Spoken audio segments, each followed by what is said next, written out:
So I'll just recap. Last week we worked, as you're resting, I'll recap. That last week we worked on lengthening the legs while they were long, using the pelvis to extend the legs from the pelvis as we allow the pelvis to move also down and back and down and back. And as we paid attention, the ribs were part of that movement a little bit as well. Then we bent the legs and we did the same lengthening, but we did it from the pelvis alone. Last week we also moved from the pelvis towards the knees, so we had like a little arch with the pelvis, like a quarter of a circle going up towards the knee as the legs were standing. We're not going to do it today. Today, go ahead and bend your knees again.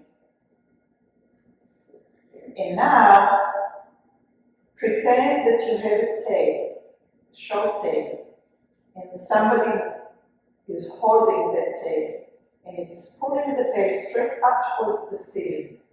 So you're tilting your pelvis a little bit until you feel the lower back and the sacrum. And then you release the tail.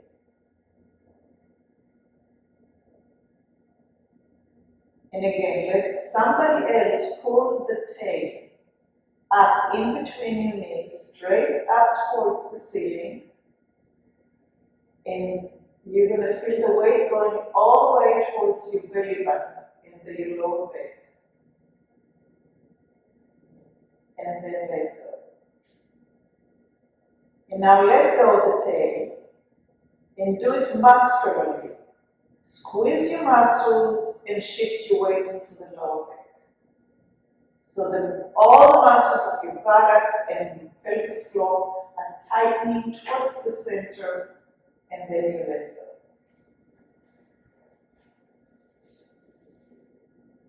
And again, tighten the muscles of your pelvis and your pelvic floor and shift the weight towards your belly button and your lower back.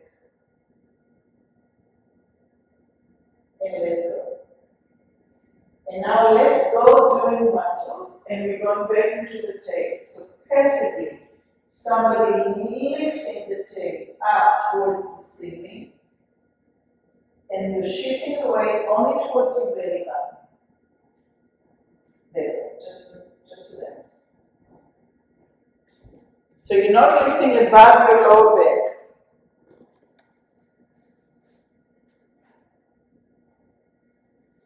The next time you bring the tail up, stay there.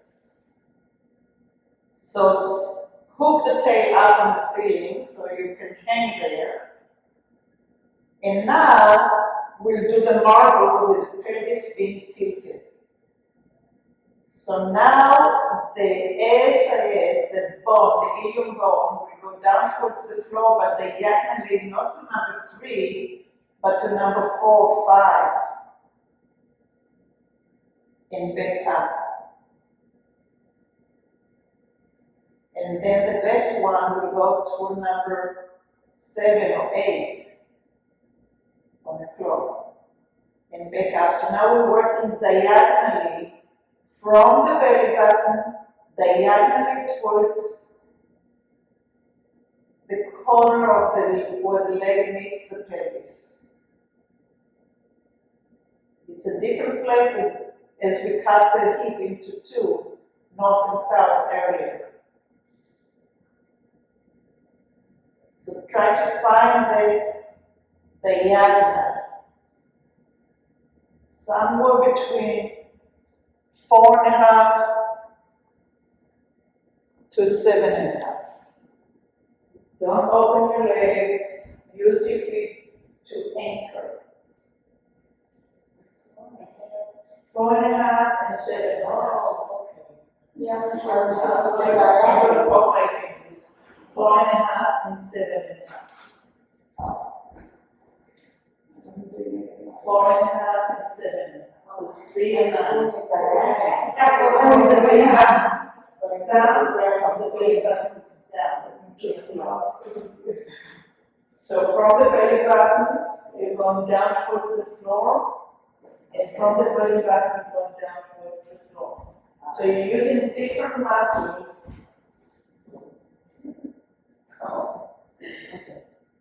From the belly button down to the floor, and then you come back to center, and now from the belly button down. Let go across, we're not going straight now. Okay, I was really trying. Yeah, from the belly button to 4.5, and from the belly button to 7. Okay. Now I feel it. So you have to go from the belly button down, come back to the belly button, and then from the belly button down to 7.5, down, and then come back to the belly button. So you're making a tent or a triangle, equal sides. Use your feet, tell your friends. There, now for you.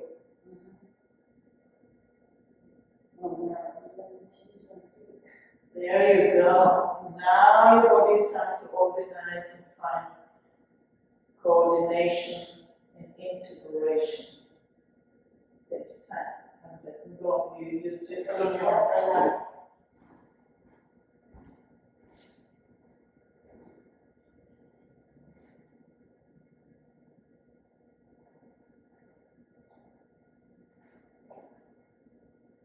Nice. Exhale.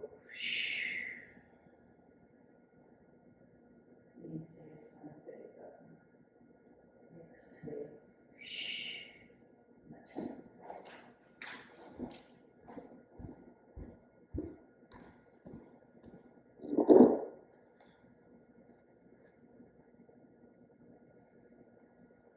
And each time you come to the belly button, the pelvis is tilted up in the air because the tail is hanging in the ceiling.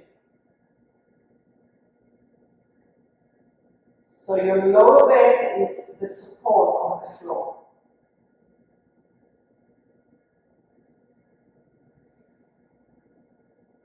So it's a different angle that the sacroiliac joint is being moved and lubricated. So now that you feel the movement and you're getting more comfortable with it, start visualizing lubrication. Every time you are going down, you're lubricating the joint, and you come up and you make sure that it's sliding through nice and smooth between the sacrum and the ilium. Getting inside eyes into the bones, into the space between the bones, the joint, and you lubricate it.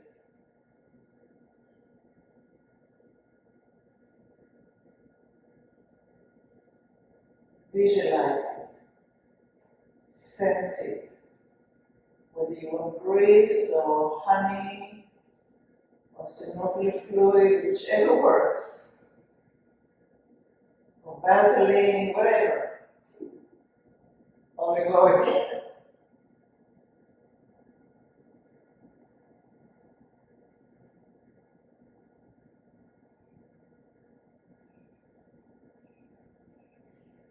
And come to the center and rest. Bring your knees together or straight back from your legs and just rest.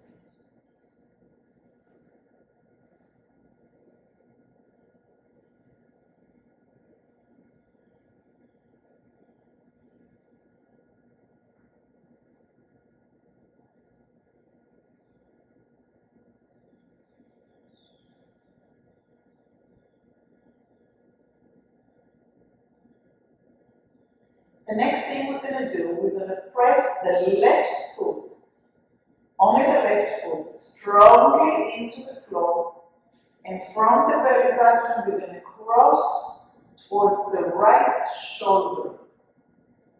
Make a connection between the top of the hip and the right shoulder by pushing the left foot strongly into the floor.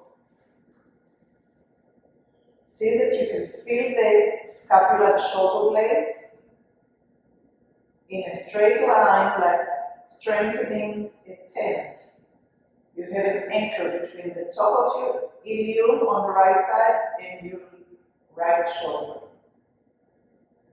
And then let the hip go. Come back into the center. Let the pelvis completely rest. Make sure you're in the center. Don't do anything. Rehearse the movement we just did in your mind's eyes only. And now press the right foot into the floor. Find the left top corner of the ilium of your left hip and keep on moving up with the right hip until your left shoulder is flat on the floor. And you have an anchor between your left hip and your left shoulder.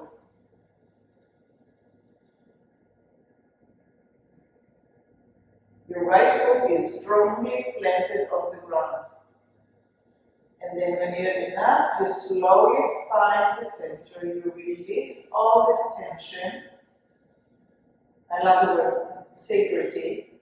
All these lines that hold us together. And find the center of the hip.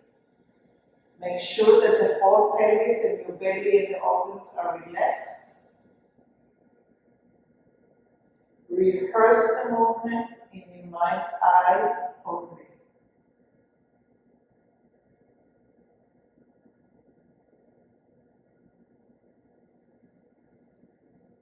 And only when you're ready, press the left foot into the floor and start finding the right top pelvis.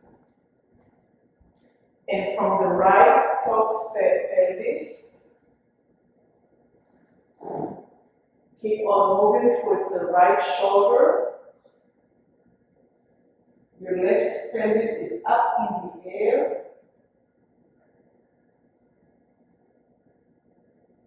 And only when you're ready, slowly release from the shoulder blade into all these lines, back into the center.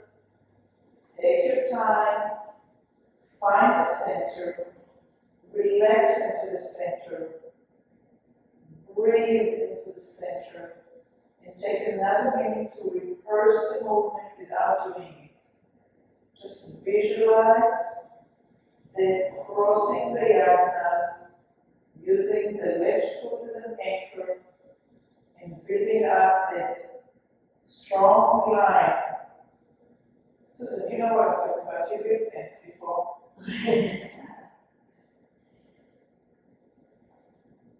And only when you're ready, start doing it to the other side.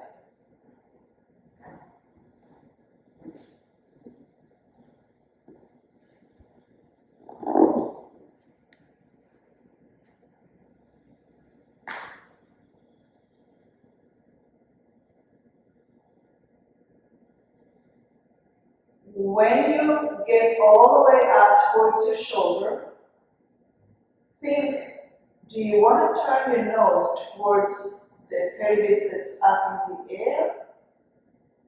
Or do you want to turn your nose towards the side that the shoulder is on the floor? There's no right and wrong answer.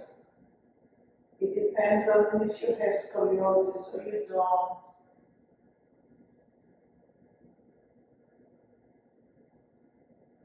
But as you decide on which side you want to go, allow the head to go into that direction and get either the twist in the second place in your neck or continue with only one twist.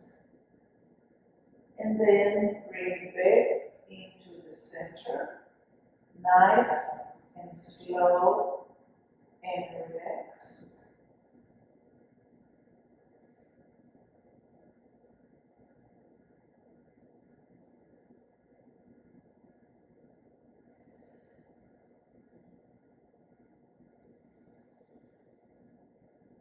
And when you're ready, press the leg, anchor the foot into the floor, get nice and strong in your leg, find the top of the pelvis on the opposite side, keep on moving towards the shoulder, and when you get to the very top, ask yourself, do you want to turn your head to the direction of the movement or away? And maybe on this side it's different than the other side. I have scoliosis in the upper back between my shoulder blades. In one side I want to go with the movement, the other side I want to go against the movement.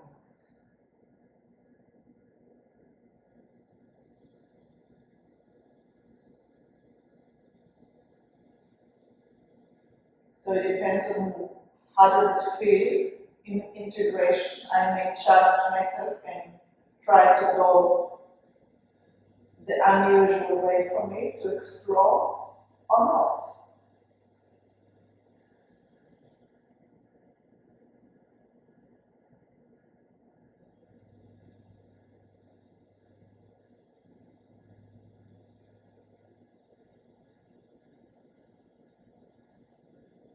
And now as you get familiar, find the rhythm that really works for you, moving from side to side.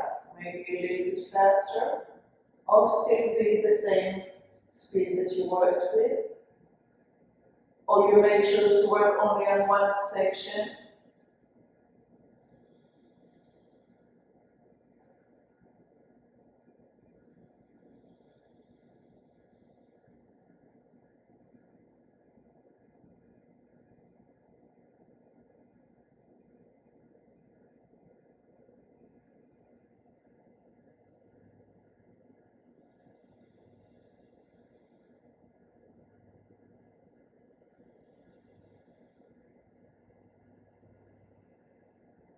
Are your feet initiating?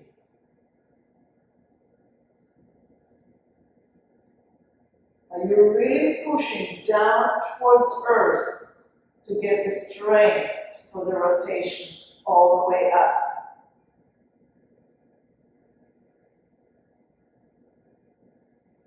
And come back down, find center, and relax. Lengthen your legs.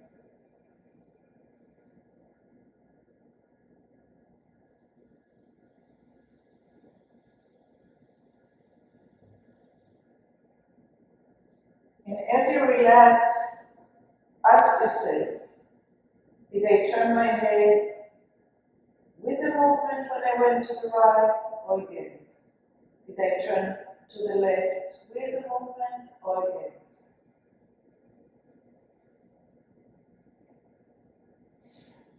How much do you know about what you're doing?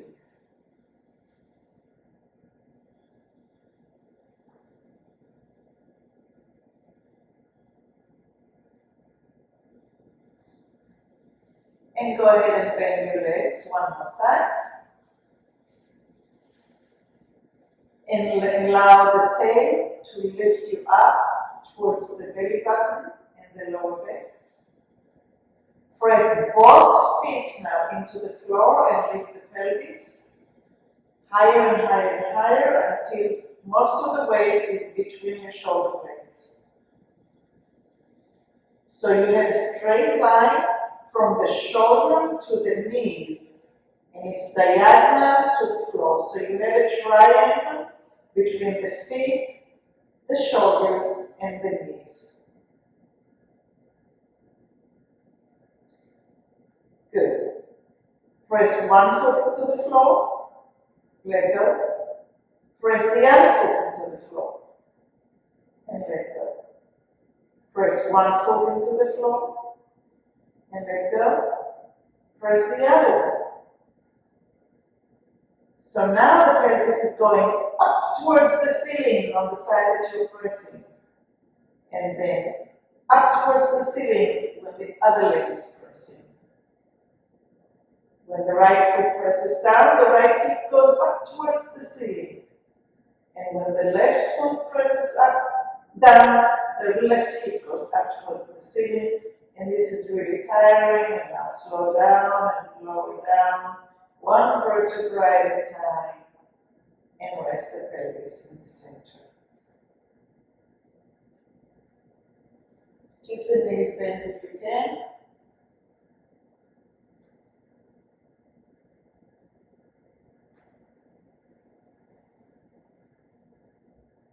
Allow the tail to pull your pelvis straight up towards the ceiling.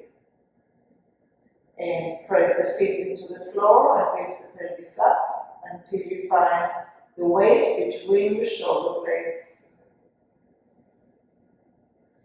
And now, instead of taking the pelvis up towards the ceiling, we will take it down towards the floor, but without losing the height.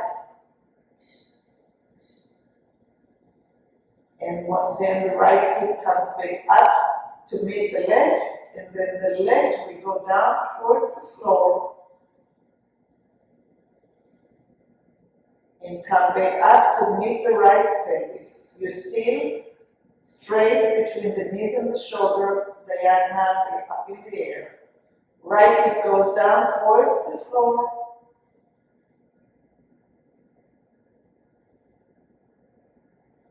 And up to meet the left pelvis.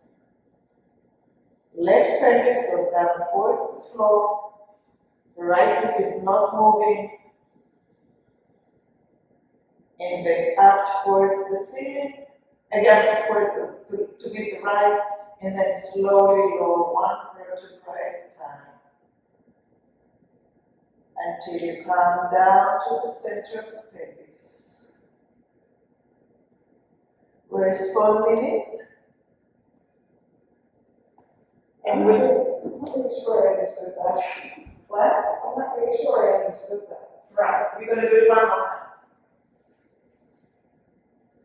So first you're going to allow the tail to go down. First just the tail. The tail goes up and slowly back up and sit down. Up, until the weight is between your shoulder blades. This is down towards the floor. Is it touching the floor? Are you on the floor?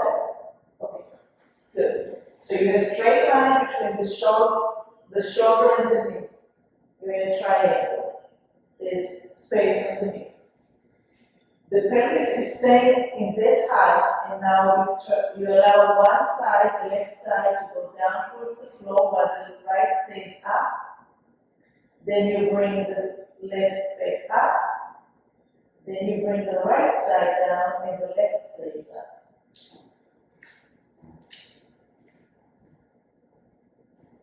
Then you go back up, and you twist right around the spine. Around the center. So it's a rotation.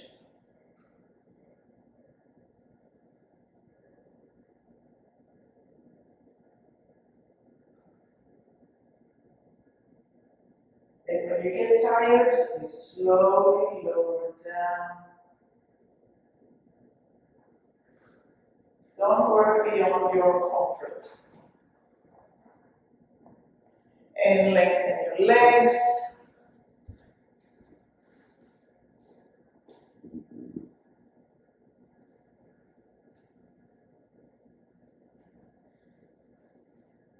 And as you spend the time relaxing,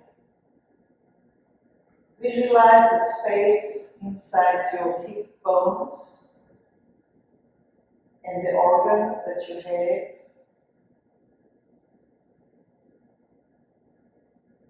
And the space.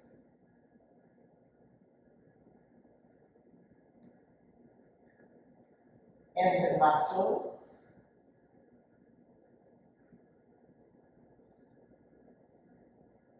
And visualize yourself with your pelvis being lifted and the weight in between the shoulder blades.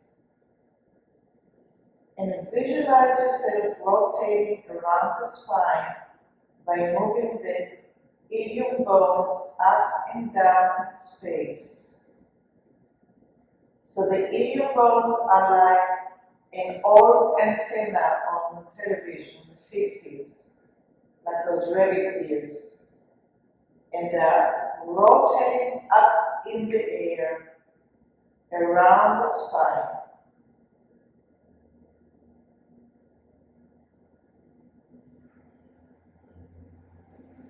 And let it go in your mind's eye.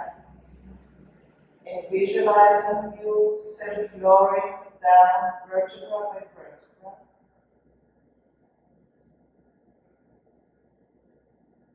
And let it all go.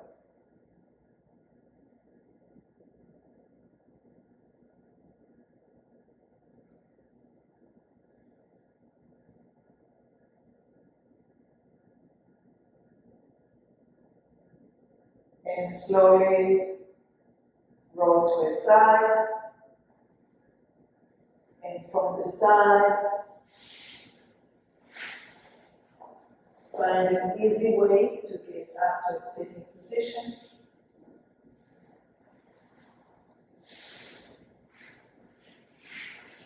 And start lengthening the legs from the hip, putting your hands on the sacroiliac joint. And see if you can sense, if you can put like feelings into the tip of your fingers and feel the movement. Is it the same on both sides?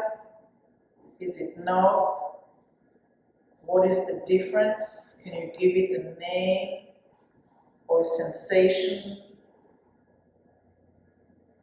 or a description? And are the muscles sliding on both sides in the same way? Or are you tightening? Or are you letting go and not using muscles in the same way? What is your story? Your hands are right at the sacroiliac joint. I can't do it. You can do it? No, because it hurts here. Oh, okay, all right. Maybe you can do it in bed when it's softer. All right, then thank you so much. I hope it clarified last week. So I have a question.